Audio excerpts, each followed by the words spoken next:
கூட்டுறவு உணவு மற்றும் பாதுகாப்புத்துறையின் சார்பில் மானிய கோரிக்கையில் 7 சட்டமன்ற உறுப்பினர்கள் பேசுவதற்கு அனுமதி அளிக்கப்பட்டிருந்தது. அதில் ஆளுகிற கட்சியைச் சேர்ந்திருக்கிற திமுக உறுப்பினர்கள் திட்டமிட்டு கடந்த அம்மாவுடைய அரசில் புரட்சி தமிழர் எடப்பாடியுடைய அரசில் சீரோடும் சிறப்போடும் மக்கள் மத்தியில் மிகப்பெரிய வரவேற்பை பெற்றிருக்கிற திட்டங்களை பற்றி, குறிப்பாக விலையில்லாத அரிசி வழங்குவது, கூட்டுறவு சங்க தேர்தல், இது போன்றெல்லாம் ஒரு முத்திரை பதித்து மக்களிடத்தில் மிகப்பெரிய அளவில் வரவேற்பை பெற்றதனை பொறுத்து கொள்ள முடியாமல், ஆதாரம் இல்லாமல், அடிப்படை ஆதாரம் எதுவும் இல்லாமல் தொடர்ந்து குற்றச்சாட்டுகளை சொல்லி வருகின்றார்கள். அது சம்பந்தமாக நம்முடைய பேரவை விதியின் அடிப்படையில் நமக்கு பாயிண்ட் ஆஃப் ஆர்டர் எந்த சட்டமன்ற உறுப்பினரும் எழுப்புவதற்கு உரிமை இருக்கிறது. அதற்கு கடந்த காலங்களெல்லாம் சட்டசபையில் மரபு இருக்கிறது. அது குறித்து நம்முடைய முன்னாள் அமைச்சர், மரியாதைக்குரிய உணவுத்துறை அமைச்சர் அண்ணன் காமராஜ் அவர்களும் 10 ஆண்டு காலம் இந்த துறையில் நம்முடைய கூட்டுறவுத்துறை தேர்தலை ஒரு தனி அமைப்பாக அம்மாவுடைய வழிகாட்டுதலோடு, புரட்சி தமிழர் எடப்பாடியோட வழிகாட்டுதலோடு நடத்தி காட்டி முத்திரை பதித்து மக்களிடத்தில் மிகப்பெரிய நற்பெயரை பெற்றிருக்கிற அம்மாவுடைய அரசுக்கு அமைச்சர் அண்ணன் செல்லூர் கே ராஜ் அவர்களும் ஒரு கிளாரிஃபிகேஷன் கேட்குறாங்க, பாயிண்ட் ஆஃப் கிளாரிஃபிகேஷன். அதுக்கு அனுமதி கொடுக்கலாம். ஆனாலும் நாங்கள் தொடர்ந்து கொறடா அவருடைய தலைமையில் எழுந்து தொடர்ந்து போராடி, ஏற்கனவே இந்த மானிய கோரிக்கை துவங்குவதற்கு முன்னாடி இந்த பிரச்சனை குறித்து அண்ணன் கொடரா வேலுமணி அண்ணன் அவர்கள் இந்த மாதிரி நீங்கள் எதிர்கட்சியை தொடர்ந்து பேசுவதற்கு அனுமதி இல்லாமல் ஜனநாயகத்தை நீங்கள் காக்க தவறுறீங்கன்றதை சுட்டி காட்டினாங்க. அதன் அடிப்படையில் நம்முடைய முன்னாள் அமைச்சர் அவர்களுக்கும் அண்ணன் செல்லூர் கே ராஜ் அவர்களுக்கும் காமராஜ் அவர்களுக்கும் அவர்கள் வாய்ப்பு கொடுக்க வேண்டும் என்று அனைத்து சட்டமன்ற உறுப்பினர் நாங்கள் அனைத்து இந்திய அண்ணா திராவிட முன்னேற்றங்கள் எழுந்து போராடுகிற போது தொடர்ந்து சபாநாயகர் மறுத்து வந்தார்கள். கடைசியில் போராடி அந்த வாய்ப்பை கொடுப்பது அவர்களுக்கு பேசுவதற்கு அனுமதிக்கிறல. அப்படியானால் எப்படி உண்மையான நிலைமை மக்களுக்கு தெரியும்? இந்த பாயிண்ட் ஆஃப் ஆர்டர்ன்றது சபை விதியில் மரபில் இருக்குது. கேட்டால் கடைசியில் பேசுங்கன்னு சொல்கிறாங்க. கடைசியில் பேசுறதுக்கு எழுந்து நின்றால் முடிச்சுட்டு வீட்டுக்கு போயிடுறாங்க. ஆகவே முற்றிலுமாக ஒரு ஜனநாயக படுகொலை இங்கே சட்டமன்றத்தில் தொடர்ந்து நடத்தப்படுகிறது. நாங்கள் பொறுமையோடு கடைசி வர அவங்க பதிலுரையை கேட்டு அவங்களுக்கு என்ன சொல்கிறாங்க, இந்த நாட்டு மக்களுக்கு என்ன சொல்கிறாங்கன்னு கேட்கறதுக்காகத்தான் எங்களுடைய பொதுச் செயலாளர் அவர்கள், மாண்புமிகு எதிர்க்கட்சி தலைவர் அவர்கள் தொடர்ந்து இருக்க சொல்கிறாங்க. இவ்வளோ பேர் நாங்கள் இருந்து கேட்கணும். ஆனால் அவங்க எங்களை வெளியேற்றுறதுலே தான் அவங்க திட்டமிட்டு ஆதாரம் இல்லை. ஒரு பேரவைத்தலைவர் என்ன சொல்கிறாரு, ஒரு குற்றச்சாட்டு நாங்கள் சொல்லணும்னா ஆதாரத்தை கொடுத்துட்டு பேசுங்கன்றாங்க. எதிர்கட்சினா ஆதாரத்தை கொடுத்துட்டு பேசணுமா? ஆளுகிற கட்சினா ஆதாரம் இல்லாமல் எதை வேண்டுமானாலும் பேசலாமா? அரிசி கடந்த காலங்களில் எப்படி போடப்பட்டது? இந்தியாவிலேயே விலையில்லாத அரிசி கொடுத்தது அன்னபூரணி, புரட்சி தலைவி, இதய தெய்வம் அம்மா அவர்கள் தான். கிட்டத்தட்ட 2,18,00,000 குடும்ப அட்டைதாரர்களுக்கு. அதே போல் கூட்டுறவு சங்க தேர்தலில் ஒரு சிறு எந்த விதமான மனம் ஆச்சரியமின்றி அனைவரும் பங்கேற்று அந்த தேர்தல் நடத்தி காட்டினாங்க. அந்த 2 அமைச்சர்கள் இன்றைக்கு மாண்புமிகு சட்டமன்ற உறுப்பினராக அவையில் வச்சுக்கிட்டே ஆதாரம் இல்லாமல் ஏங்க குற்றச்சாட்டு சொல்கிறீங்கன்னா அதெல்லாம் பேச முடியாது, உங்கள் காலத்தில் அனுமதி கொடுத்தீங்களா அப்படின்னு. உங்கள் காலத்தில் எடுத்து படித்து பாருங்கள். எந்த அவை குறிப்பும் படிக்கிறதும் இல்லை. அதை பற்றி கேள்வி கேட்டால் அனுமதி தர்றதில்லை. ஆகவே தான் இந்த ஜனநாயகத்தை தொடர்ந்து ஜனநாயகத்தை காப்பாற்ற தவறிய சட்டப்பேரவை தலைவரிடத்தில் நாங்கள் தொடர்ந்து முறையிட்டோம்.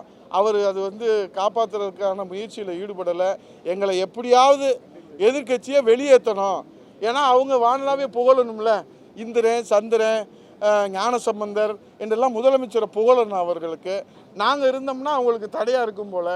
அதனால் எங்களை வெளியேற்றுறது தான் அவங்களுடைய சபாநாயகரும் அங்கே இருக்கிறவங்களுடைய அக்கறையாக இருக்கிறத தவிர எதிர்கட்சியை வச்சுட்டு பேசணுன்ற தெம்பு திராணி இன்னும் அவங்களுக்கு ஆளுகிற கட்சி கிடைக்கல.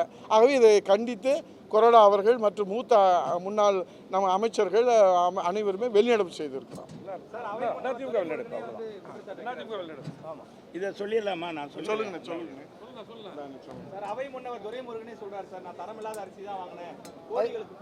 தவறான செய்தி.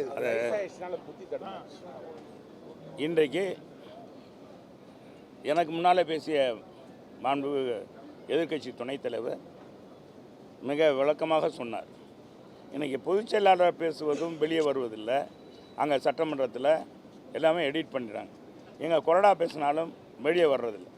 இன்றைக்கி சட்டமன்றத்தில் முறைகேடாக நாங்கள் எவ்வளோ தூரம் செஞ்சாங்க கூட இந்த ஜனநாயக மாண்பை காப்பாற்ற வேண்டும், ஜனநாயக கடமையாற்ற வேண்டும் என்பதற்காக எங்கள் பொதுச் செயலாளருடைய வேண்டுகோளுக்குனுங்க, நீங்கள் இறுதி வரை இருந்து என்ன பேசுகிறாங்கன்னு கேட்டுட்டு தான் போகணும்.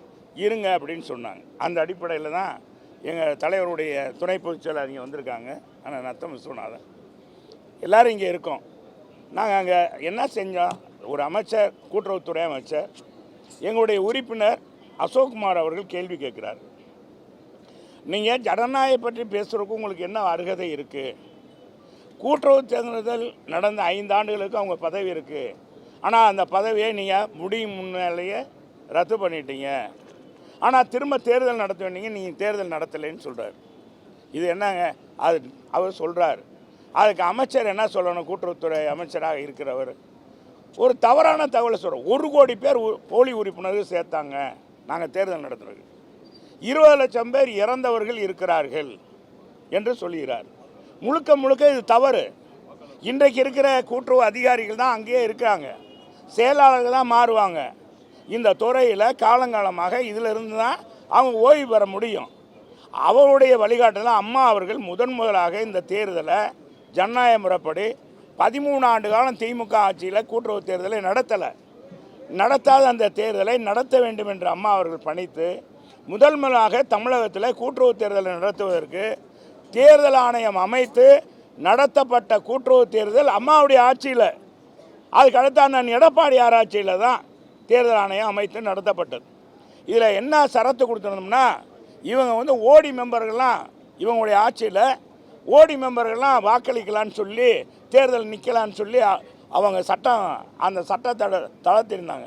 1958 கூட்டுறவு சட்ட விதி பிரகாரம் என்னன்னா, ஒரு ஓடி மெம்பர் வாக்களிக்கவோ தேர்தலில் நிற்கவோ தகுதி இல்லை, எனவே அவரை தேர்தலில் போட்டியிடவோ வாக்களிக்கவோ உரிமை கொடுக்கக்கூடாது என்று சட்டம் சரியாக சொல்லிடுது.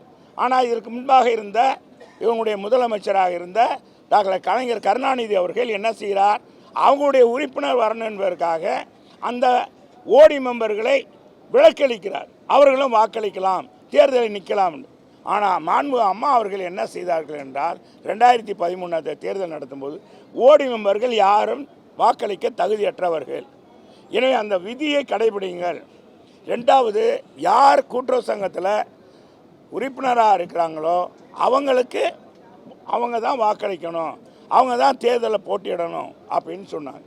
அந்த அடிப்படையில் அன்றைக்கு நிறைய இவங்க 13 ஆண்டு காலம் கூட்டுறவுக்கு தேர்தல் நடத்தாதனால ஜெனரல் மீட்டிங் போட்டு பொது உறுப்பினர்கள் கூட்டம் போட்டு அந்தந்த பதிவாளர்கள் உறுப்பினர்கள் சேர்க்குறாங்க. எப்படி சேர்க்குறாங்க?